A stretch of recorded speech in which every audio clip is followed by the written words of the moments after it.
এটা হলো পশ্চিমবঙ্গ রাজ্যের একটা ঐতিহাসিক শহর মুর্শিদাবাদ, যা ভাগীরথী নদীর পূর্ব তীরে বসে আছে। এই নদীকে গঙ্গার শাখা হিসাবেও ধরা হয়।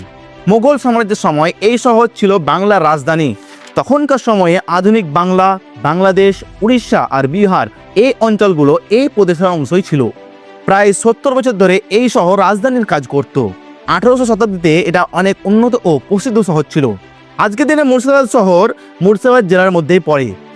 মুর্শিদাবাদ জেলা 5341 বর্গ কিলোমিটার এলাকা জুড়ে বিস্তৃত। বিশাল এক এলাকা, যেটা 2011 সালের জনগণনা অনুযায়ী প্রায় 71 লাখ মানুষ বসবাস করে। এখানে ভারতের সবচেয়ে বেশি জনসংখ্যার মধ্যে 9ম স্থানে এই শহর। এখানে সাক্ষরতার কথা বললে প্রায় 62% মানুষ পড়াশোনা করতে পারে। আর লিঙ্গ অনুপাতে প্রতি 1000 জন পুরুষের মধ্যে প্রায় 958 জন নারী আছে। ধর্ম অনুযায়ী জনসংখ্যা প্রায় ভাগ করলে দেখা যায় এখানে অন্যান্য জেলাগুলোর থেকে একটু ভিন্ন ধরন, কারণ মোট জনসংখ্যার প্রায় 66% ইসলাম ধর্ম পালন করে এবং দ্বিতীয় স্থানে 30% মানুষ হিন্দু ধর্ম পালন করে। ভাষার কথা বললে আপনি অনুমান করতে পারবেন এখানে সবচেয়ে বেশি জনসংখ্যা অবশ্যই বাংলাভাষী। এখানে প্রায় 98% মানুষ বাংলাকেই তাদের মাতৃভাষা মনে করে, আর বাংলা হচ্ছে এই জেলার মাতৃভাষা।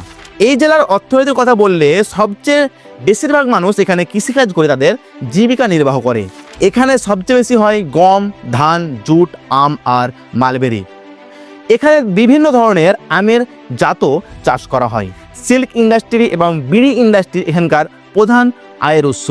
ব্যবসার দিক থেকে এই জেলা বর্ধমান, আসানসোল এবং কলকাতার অবকাঠামোর উপর নির্ভরশীল। 2006 সালে পঞ্চায়েত রাজ মন্ত্রকের দ্বারা এই জেলাটিকে 250টি সবচেয়ে পিছিয়ে থাকা জেলা তালিকা অন্তর্ভুক্ত করা হয়, যাতে এখানে BRGF থেকে উন্নয়ন তহবিল পেতে পারে।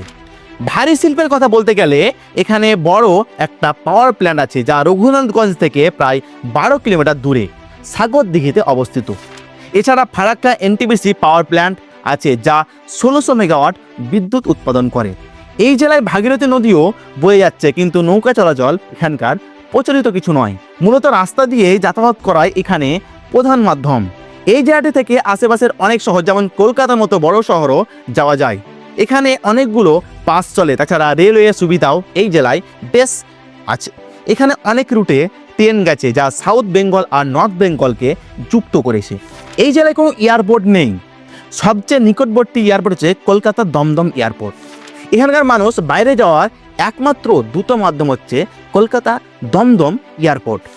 তো বন্ধুরা, আপনাদের এই জেলা আর এই শহর কেমন লাগলো কমেন্ট করে অবশ্যই জানাবেন। আর আপনারা ভিডিওটি কোন জায়গা থেকে দেখছেন অবশ্যই লিখতে ভুলবেন না।